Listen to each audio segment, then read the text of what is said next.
जरा सी चिंगारी सूखी घास को लग जाए, उन लकड़ियों की कल्पना करके देखो जो बहुत सूखी हैं। ज्येष्ठ की तपती धूप है, प्रचंड पवन है, आकाश से जैसे मानो आग की वर्षा हो रही हो, इतनी भयानक उष्णता हो। ज्येष्ठ मास में सूखी लकड़ियां हों, वो घी से भीगी हों, उन पर कर्पूर छिड़का हुआ हो, लाक्षा घृत कर्पूर से भीगी लकड़ियां, बहुत सूखी लकड़ियां, उनको तनिक सी चिंगारी तो लगे, तनिक सी चिंगारी, जरा सा स्पार्क तो लगे।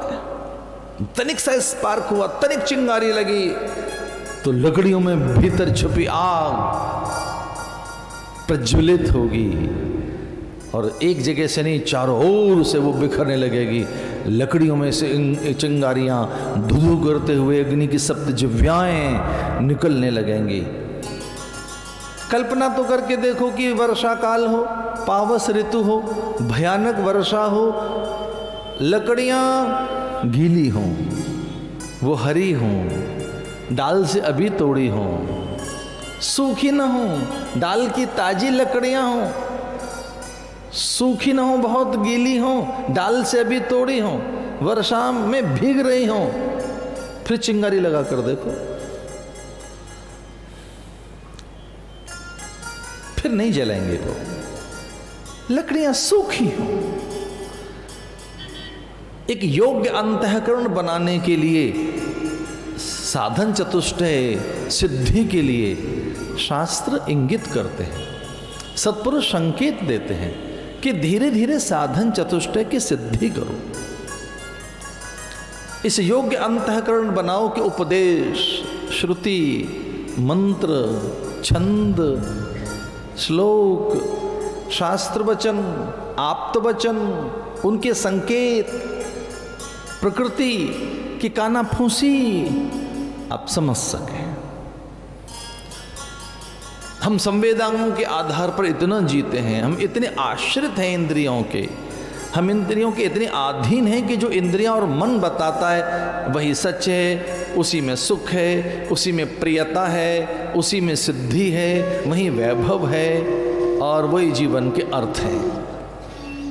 अभी मन और बुद्धि के आश्रय और उसकी अधीनता में इतने आसक्त हैं कि जो मन बुद्धि इंद्रियां कहती है, इंद्रिय समूह का स्वामी मन जो कहता है वही सच है।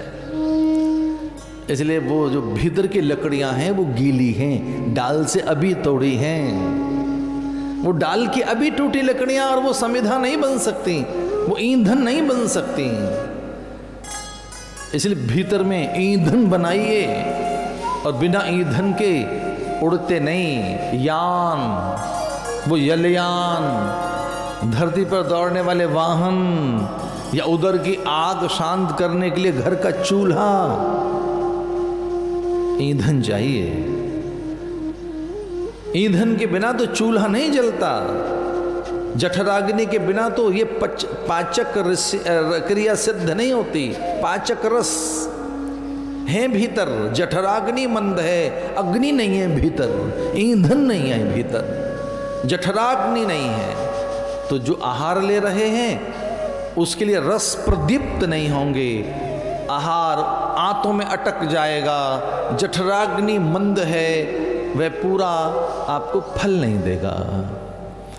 इसलिए अग्नि तैयार करके रखो, वो आग बना के रखो, और उसे कहते हैं वैराग्याग्नि, ज्ञानाग्नि।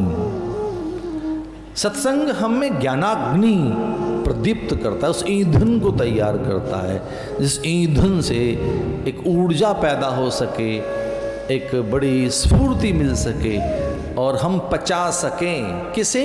दृश्यों को हम पचा सकें, जो देख रहे हैं, सुन रहे हैं, जो अनुभूत कर रहे हैं, जो कल्पनाओं में आ रहा है, उसे पचा सकें।